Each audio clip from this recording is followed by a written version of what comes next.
माता रानी की ऐसी कृपा है कि जो भी लोग मन्नतें मांगते हैं वो पूरी होती है। लोगों को, जिन लोगों को स्नेक बाइट, सांप वगैरह काटते हैं, वो माता जी की शक्कर लगाने से ठीक हो जाते हैं। जिनके बच्चे नहीं बोलते वो चांदी की जीभा चढ़ाते हैं। जैसी भी मन्नतें होती है लोगों की वो पूरी होती है।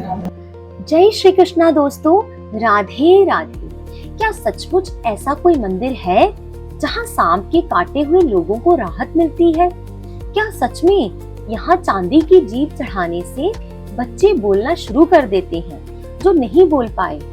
और क्या यही वह पवित्र स्थान है जहाँ स्वयं माता नागनी ने एक सिद्ध संत को दर्शन देकर अपने मंदिर की स्थापना करवाई?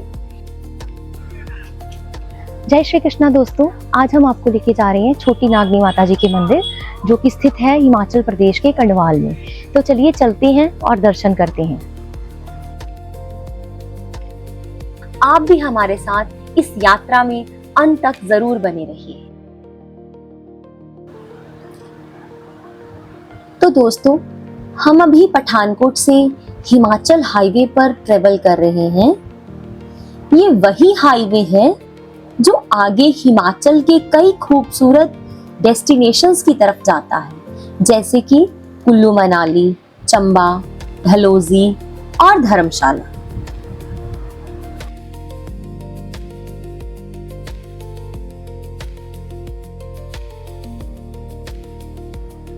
जो रोड आपको लेफ्ट साइड की तरफ जाता हुआ दिख रहा है, ये चंबा और डलहौजी की तरफ जाता है और हम अभी कुल्लू मनाली और धर्मशाला की डायरेक्शन में आगे बढ़ रहे हैं। अब हम एक पुल क्रॉस करने वाले हैं और पुल क्रॉस करते ही आपको हिमाचल प्रदेश का एंट्री पॉइंट नजर आएगा। यहीं से ऑफिशियली हिमाचल की पहाड़ी जर्नी का एहसास शुरू हो जाता है।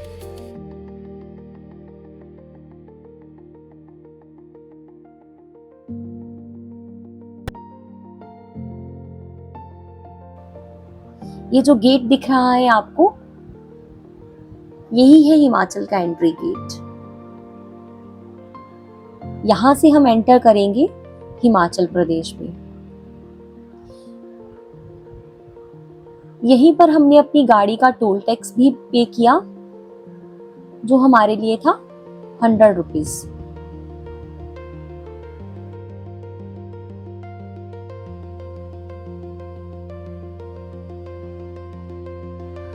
टोल बैरियर से थोड़ा सा आगे बढ़ते ही आपको कुछ ऐसा नजारा दिखना शुरू हो जाएगा जिससे आप समझ सकते हैं कि आज मंदिर में कितनी ज्यादा भीड़ है। दूर से ही मंदिर के आसपास की रौनक और भीड़ नजर आने लगती है।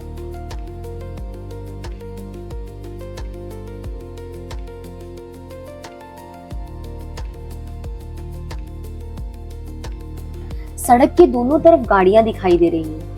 भक्तों की भीड़ देखकर लग रहा है कि आज माता रानी के दरबार में बहुत बड़ी संख्या में श्रद्धालु पहुंचे हुए हैं। जैसे जैसे हम मंदिर के पास पहुंच रहे हैं, पार्किंग की जगह मिलना भी थोड़ा मुश्किल होता जा रहा है। यहाँ लोगों ने अपनी गाड़ियां मंदिर से काफी दूर ही पार्क करना शुरू कर दी हैं।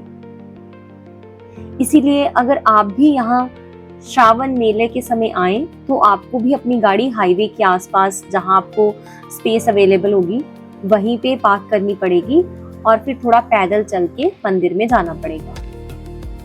अब हम भी अपनी गाड़ी पार्क करके पैदल ही मंदिर की तरफ आगे बढ़ रहे हैं। तो दोस्तों, अभी हम पहुंच चुके हैं छोटी नागनी माता जी के मंदिर, और ये जो आपको सामने गेट दिखाई दे रहा है, यही है मंदिर का भव्य प्रवेश द्वार।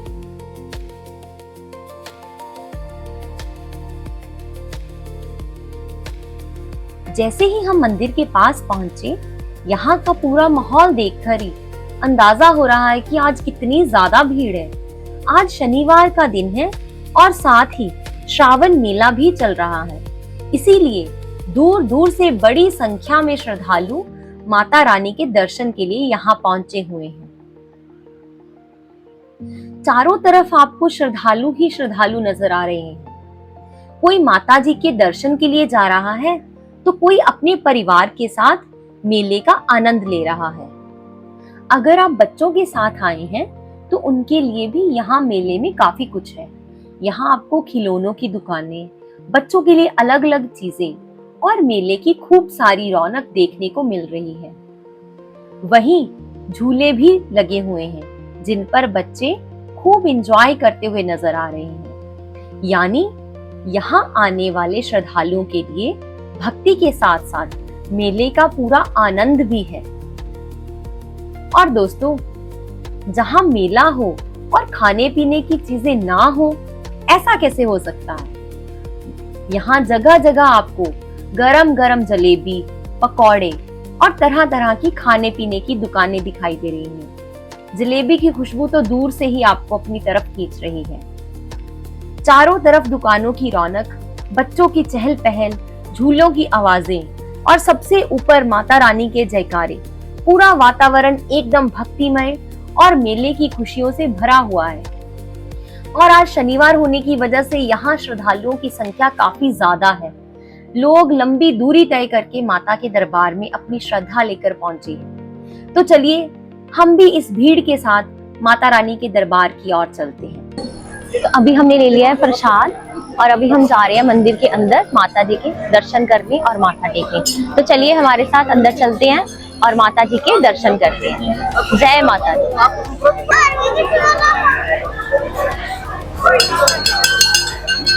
तो दोस्तों, आज मंदिर में बहुत ज्यादा भीड़ है।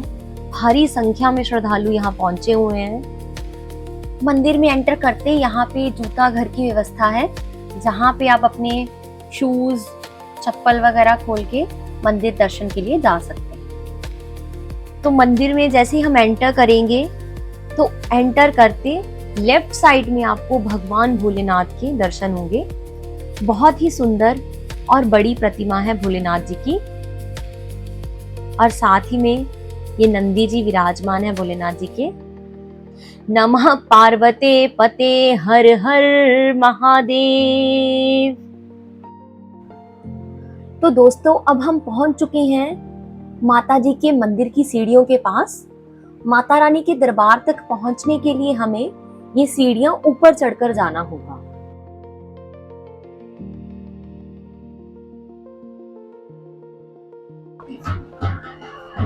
जय माता दी।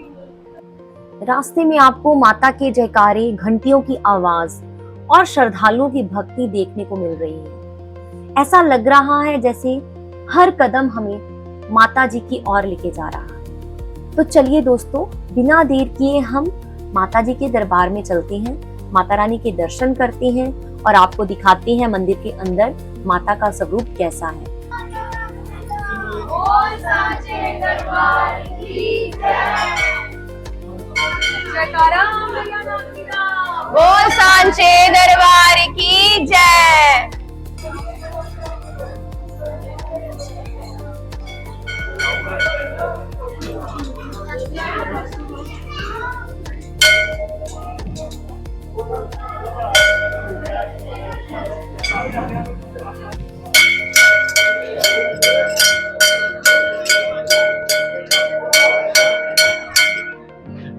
माता रानी के दरबार में पहुंचकर सबसे पहले यही प्रार्थना है कि माता सभी भक्तों पर अपनी कृपा बनाए रखे और सभी की मनोकामनाएं पूर्ण करे। जय माता दी।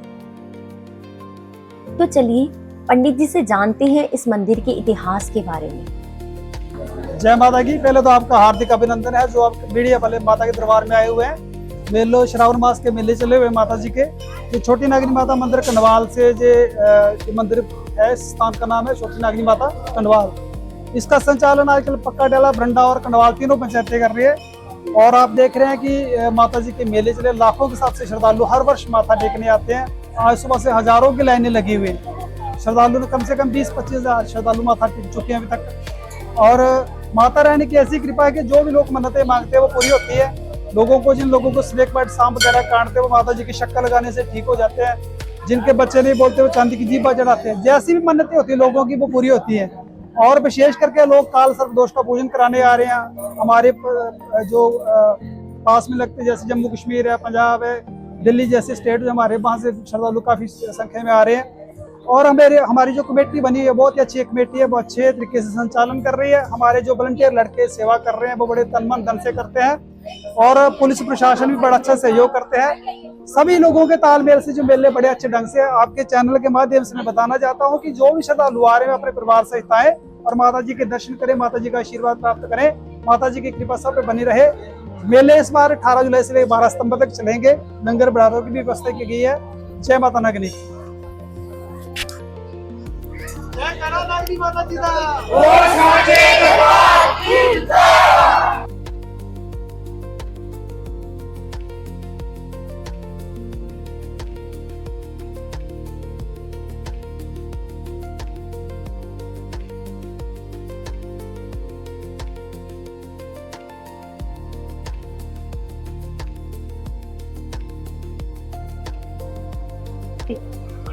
यही हैं गोरखा बाबा जी, जिन्होंने यहाँ पर तपस्या की थी और इस मंदिर का निर्माण किया था। ये नागनी माता जी का मंदिर 120 साल पुराना मंदिर है। और जब ये जो रेलवे ब्रिज आपने देखा है, जब ये रेलवे ब्रिज बन रहा था तो यहाँ पे जो भी इसको बनाने के लिए जो लेबर आई थी वो सारी नेपाल से आई थी। तो बाबा जो है शिवराम गिरी जी उनके इंचार्ज थे, जिनकी देख रेख में ये पुल बना था रेलवे का, और जो गोरखा बाबा जी के नाम से भी विख्यात है। तो वो यहाँ पे एक छोटी सी कुटिया बना के रहने लगे। तो एक दिन माता जी ने उनके स्वप्न में आके उनको बोला कि ये सारा क्षेत्र ही मेरा स्थान है, तो आप यहाँ पे मेरे मंदिर का निर्माण करवाएं। तो फिर बाबा जी ने यहाँ पे माता जी के मंदिर का निर्माण करवाया और बाबा जी ने यहाँ पे बहुत साल तपस्या की। और ऐसा माना जाता है कि बाबा जी ने यहाँ पे गायें रखी हुई थी जिनका नाम था गंगा, यमुना और सरस्वती। और अगर वो गंगा को आवाज लगाते थे तो गंगा आ जाती थी, यमुना को आवाज लगाते थे तो यमुना आ जाती थी, और सरस्वती को आवाज लगाते थे तो सरस्वती आ जाती थी। इस मंदिर की विशेषता ये है कि यहाँ पे अगर किसी को सांप काट जाता है तो यहाँ पे माता जी की शक्कर मिलती है यहाँ की, तो वहाँ उसकी शक्कर लगाने से वो ठीक हो जाता है। और अगर किसी का कोई बच्चा बोलता नहीं है तो यहाँ पे चांदी के नागिन चढ़ाने से, मन्नत मांगने से बच्चा जो है वो बोलना शुरू कर देता है। और अगर किसी को काल सर्प दोष है तो उसकी भी यहाँ पे पूजा होती है। सावन महीने में यहाँ पे बहुत सारे श्रद्धालु आते हैं, जैसे कि आप देख रहे हैं यहाँ पे बहुत सारे श्रद्धालु आ रखे हैं, लाखों में श्रद्धालु आते हैं। श्रावण मास में ये मेला शुरू होता है और 9 शनिवार तक ये मेला चलता है, जिसमें बहुत सारे श्रद्धालु आते हैं और माथा टेकते हैं। मंदिर से बाहर आके इस साइड अगर हम जाएंगे तो यहाँ पे हमें दर्शन होंगे माता जी के शक्कर के।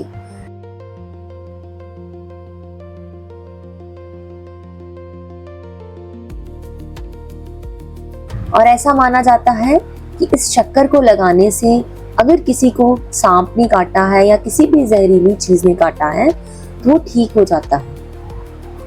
जय माता दी।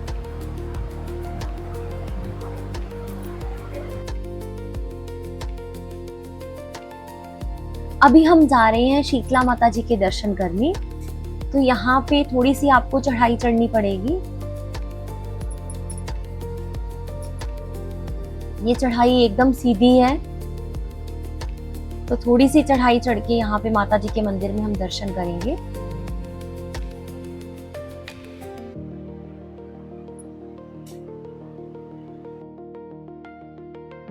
मंदिर चारों तरफ से हरियाली और पेड़ पौधों से घिरा हुआ है। चारों तरफ हरियाली ही हरियाली दिखाई दे रही है। ठंडी ठंडी हवा, पेड़ों की हरियाली और दूर तक दिखाई देता शांत वातावरण। ये प्रकृति का एक बहुत ही खूबसूरत सा नजारा है। यहाँ पे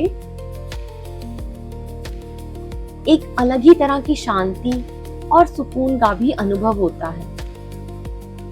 अगर आप भी कभी छोटी नागनी माता मंदिर आए तो सिर्फ यहाँ दर्शन करके वापस ना जाएं, कुछ पल यहाँ पर बैठकर इसकी प्राकृतिक सुंदरता और शांत वातावरण को भी जरूर महसूस करें।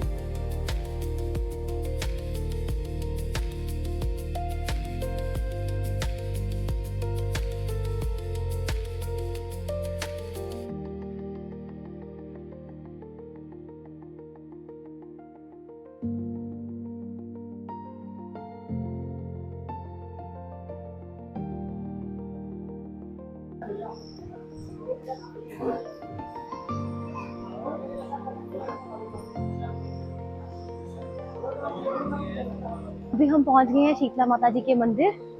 तो ये कुछ सीढ़ियां चढ़ के ऊपर माता जी का मंदिर है। चलो आओ दर्शन करती हैं।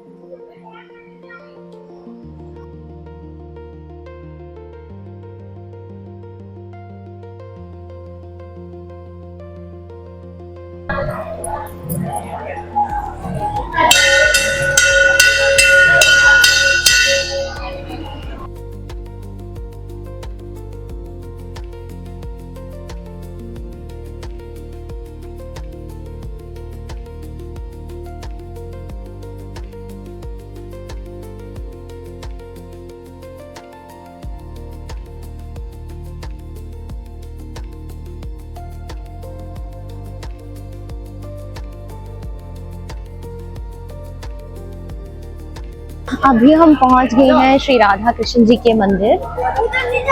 बहुत ही सुंदर मंदिर है, देखो राधा कृष्ण जी बहुत ही सुंदर लग रहे हैं। चलो अंदर चल के दर्शन करते हैं। जय श्री कृष्णा, राधे राधे, राधे राधे।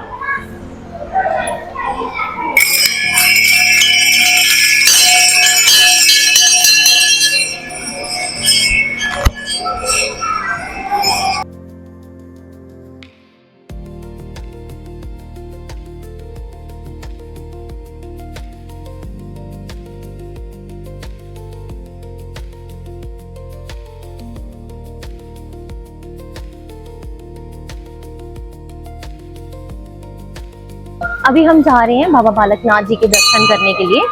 तो ये बाबा बालकनाथ जी का मंदिर बना हुआ है। जय बाबा पुनाहारी दी, जयकारा पुनाहारी दा, बोल सांचे दरबार की जय।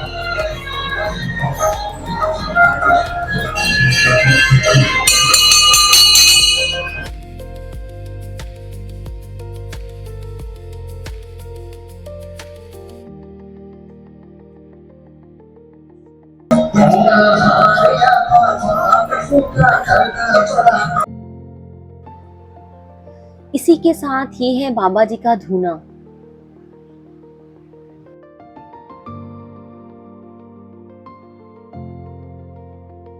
तो दर्शन करने के बाद अब हम वापस नीचे की तरफ जा रहे हैं। माता के दरबार में दर्शन करके मन को बहुत शांति मिली। जैसे ही हम नीचे आए, यहाँ पर बच्चों ने झूले देखे। यहाँ अलग अलग तरह के झूले लगे हुए हैं और बच्चों ने बड़े उत्साह के साथ उनका आनंद लिया।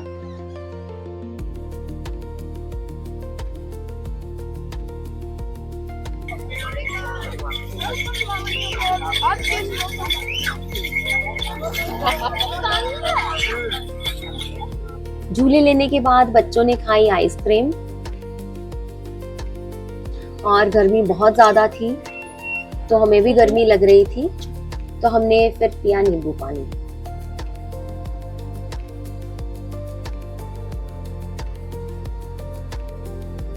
अभी हमने पिया लेमन सोडा जो कि बहुत टेस्टी है। भैया ने बहुत अच्छा बना के दिया है ये लेमन सोडा, और इतनी गर्मी में ये ठंडा ठंडा लेमन सोडा पी के हमें बहुत मजा आया। तो दोस्तों, अगर आप भी श्री छोटी नागनी माता जी के मंदिर दर्शन करने का मन बना रहे हैं तो यहाँ पहुँचना काफी आसान है। अगर आप पठानकोट से आ रहे हैं तो आपको पठानकोट से हिमाचल प्रदेश की ओर जाने वाले मुख्य पठानकोट हिमाचल हाईवे पर चलना होगा। लगभग कुछ ही दूरी आगे बढ़ने के बाद आप हिमाचल प्रदेश के प्रवेश द्वार पर पहुंचते हैं। यहाँ टोल बैरियर पार करने के बाद थोड़ा सा आगे जाते ही कंडवाल स्थित छोटी नागनी माता मंदिर की रौनक दिखाई देने लगती है। मंदिर मुख्य हाईवे के बिल्कुल पास स्थित है, इसीलिए इसे ढूंढना बहुत आसान है। अगर आप कार या बाइक से आ रहे हैं तो पठानकोट से ये यात्रा काफी सुविधाजनक है, और अगर आप ट्रेन से आ रहे हैं तो सबसे नजदीकी प्रमुख रेलवे स्टेशन है पठानकोट जंक्शन। वहां से टैक्सी या स्थानीय वाहन लेकर मंदिर तक आसानी से पहुंचा जा सकता है। और अगर आप बस से यात्रा कर रहे हैं तो पठानकोट से हिमाचल की ओर जाने वाली बसों से कंडवाल के पास उतरकर मंदिर तक आसानी से पहुंचा जा सकता है। इसी तरह सड़क मार्ग, रेल मार्ग या बस, तीनों माध्यमों से श्री छोटी नागनी माता जी के मंदिर तक पहुंचना काफी सरल और सुविधाजनक है। अगर आप श्रावण मेले के दौरान आने की योजना बना रहे हैं तो कोशिश करें कि सुबह जल्दी पहुंचे, क्योंकि शनिवार और रविवार को मेले के दिनों में यहाँ श्रद्धालुओं की काफी भीड़ रहती है। तो दोस्तों, आज की हमारी छोटी नागनी माता मंदिर की यात्रा यही समाप्त। उम्मीद करती हूँ कि आपको हमारा आज का ये पूरा व्लॉग पसंद आया होगा। अब आप हमें कमेंट करके जरूर बताइए कि आपको हमारी ये यात्रा कैसी लगी। और एक बात जरूर बताइए, आप में से कितने लोग पहले कंडवाल छोटी नागनी माता मंदिर के दर्शन कर चुके हैं।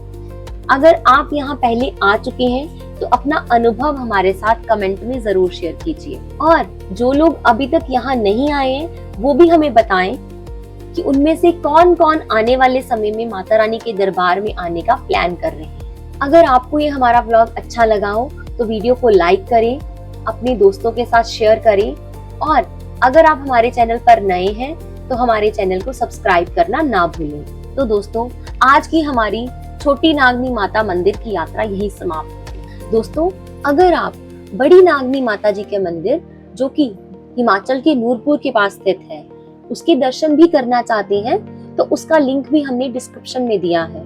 तो वहां पे क्लिक करके आप बड़ी नागनी माता जी के दर्शन भी कर सकते हैं। माता रानी आप सभी पर अपनी कृपा बनाए रखे, आपके परिवार को सुख शांति और समृद्धि प्रदान करे और आप सभी की शुभ मनोकामनाएं पूर्ण करें। इसी प्रार्थना के साथ आज के व्लॉग को यहीं समाप्त करते हैं। फिर मिलेंगे एक नई धार्मिक यात्रा और नई कहानी के साथ। तब तक के लिए अपना ध्यान रखिए, खुश रहिए और जुड़े रहिए ईशा भक्ति व्लॉग्स के साथ। जय माता दी।